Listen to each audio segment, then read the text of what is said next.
Olá a todos e sejam muito bem-vindos ao nosso canal. Hoje vamos embarcar numa jornada incrível de volta ao começo de tudo, para explorar a majestosa história da criação, conforme narrada nos primeiros capítulos de Gênesis. Como tudo o que conhecemos veio a existir.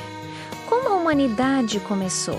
Prepare-se para mergulhar numa narrativa que tem moldado a fé e a imaginação de bilhões de pessoas ao longo dos séculos. Esta não é apenas uma história antiga, é o fundamento da nossa própria existência, um relato cheio de propósito, ordem e beleza. Vamos juntos desvendar os 7 dias que deram origem ao nosso universo e à nossa vida. No princípio, antes que houvesse tempo, antes que houvesse luz, o universo era um vazio escuro e sem forma. A Bíblia nos diz em Gênesis 1 que a terra era sem forma e vazia e havia trevas sobre a face do abismo. Mas algo maravilhoso estava prestes a acontecer.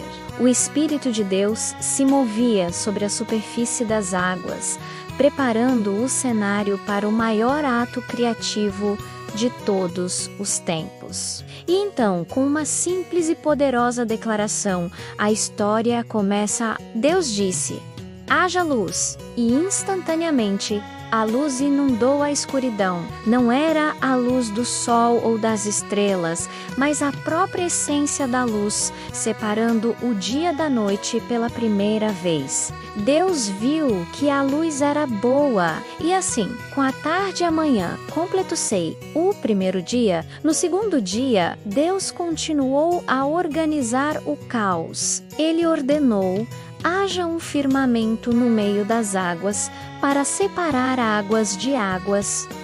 Esse firmamento, que ele chamou de céu, criou uma divisão. Imagine a grandiosidade disso. As águas de baixo, que formariam os futuros mares, e as águas de cima, as nuvens e a atmosfera. Deus estava literalmente criando o nosso céu azul, o espaço que respiramos e onde as nuvens flutuam. Cada passo da criação era deliberado, trazendo ordem e estrutura ao que antes era vazio. O segundo dia estabeleceu o palco para a vida que estava por vir. Chegamos ao terceiro dia e a transformação do nosso planeta se torna ainda mais visível. Deus ajuntou as águas que estavam debaixo do céu em um só lugar, fazendo aparecer a porção seca. A essa terra seca, ele chamou terra, e ao conjunto das águas chamou mares. E Deus viu que isso era bom. Mas ele não parou por aí. Nesse mesmo dia, a terra Requém formada recebeu um comando divino: produza a terra relva, ervas que deem semente e árvores frutíferas que produzam fruto segundo a sua espécie. E a terra obedeceu. O planeta, antes estéril, explodiu em vida verdejante. Florestas, campos e jardins surgiram, cada planta com a capacidade de se reproduzir. Era um mundo pronto para sustentar a vida, com a terra pronta e cheia de vegetação. O quarto dia trouxe luz e ordem aos céus. Deus disse: haja luzeiros no firmamento do céu para separar o dia da noite.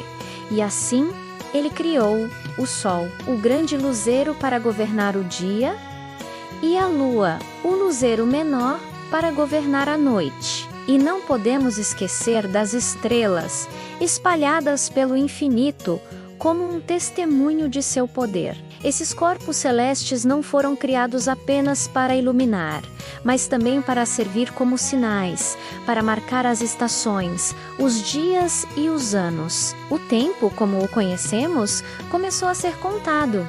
Guiado por esse relógio cósmico perfeito, No quinto dia, a criação se encheu de movimento e som. Das águas, Deus ordenou que surgissem seres viventes. Os mares, antes silenciosos, de repente se encheram com a agitação de grandes criaturas marinhas e cardumes de peixes de todas as formas e tamanhos. A vida explodiu nas profundezas. Ao mesmo tempo, os céus, que até então eram apenas espaço, foram preenchidos pelo voo e pelo canto das aves. Deus criou cada peixe e cada pássaro segundo a sua espécie e os abençoou, dizendo: frutificai e multiplicai-vos. O planeta estava vivo, pulsando com a energia de incontáveis criaturas. O sexto dia foi o clímax da criação da vida animal. Deus ordenou que a própria terra produzisse seres viventes.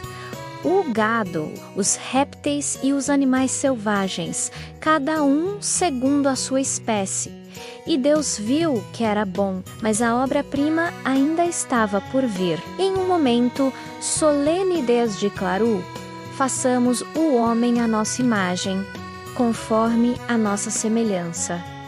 E assim, dupidatera, Deus criou o homem, soprando em suas narinas o fôlego de vida. E não parou por aí. Ele os criou homem e mulher, abençoando-os com o domínio sobre toda a criação e a missão de encher e cuidar da terra ao final deste dia. Deus olhou para tudo o que havia feito e declarou que era muito bom.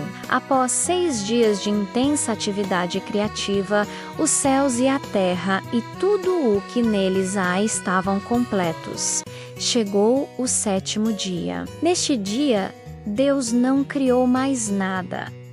Ele terminou sua obra e descansou. Mas esse não foi um descanso por cansaço. Foi um descanso de satisfação, de contemplação da perfeição de sua obra. A Bíblia nos diz que Deus abençoou o 7º dia e o santificou. Ele o separou como um dia sagrado, um memorial da criação. Esse ato estabeleceu um padrão de trabalho e descanso que ecoa até hoje, um convite para pararmos, apreciarmos a criação e nos conectarmos com o Criador. Agora, o livro de Gênesis nos dá um zoom, um olhar mais detalhado sobre a criação da humanidade. Depois de formar o homem, Adão dupidatera.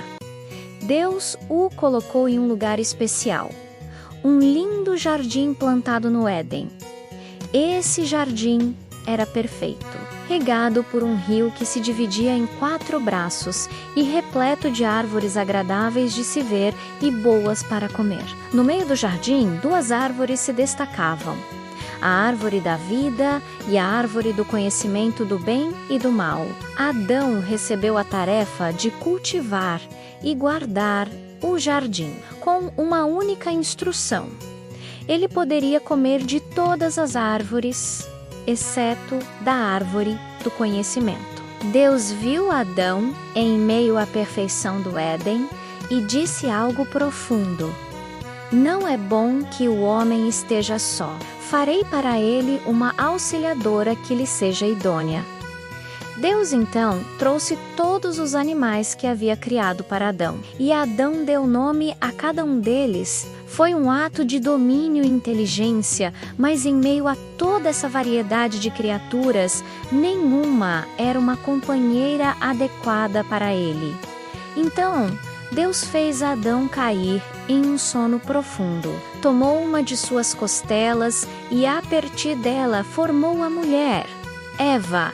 Quando Adão acordou e a viu, ele exclamou com alegria: esta, afinal, é osso dos meus ossos e carne da minha carne. Eles foram feitos um para o outro, para viver em unidade. A primeira família foi formada e eles viviam em perfeita harmonia, nus e sem vergonha, em comunhão com Deus e um com o outro. E assim chegamos ao final desta jornada pelos primeiros momentos da existência. A história da criação não é apenas sobre como o mundo foi feito, é um testemunho poderoso do amor, da sabedoria e do poder de Deus. Cada detalhe, desde a separação da luz e das trevas até a formação do homem e da mulher, revela um plano divino, cheio de propósito e beleza. Deus não apenas criou um universo, Ele criou um lar para a humanidade, nos fez à sua imagem e nos deu um propósito. Esta é a origem de tudo, o ponto de partida da maior história já contada, a história da relação entre Deus e a humanidade. Muito obrigado por nos acompanhar nesta viagem incrível ao início dos tempos. Se você gostou de explorar as profundezas da Palavra de Deus conosco, não se esqueça de deixar o seu like, compartilhar este vídeo com seus amigos e familiares. E o mais importante, se inscrever no canal e ativar o sininho para não perder nossos próximos estudos. Deixe nos comentários o que mais te impactou na história da criação. Que a paz de Deus esteja com todos vocês e até a próxima!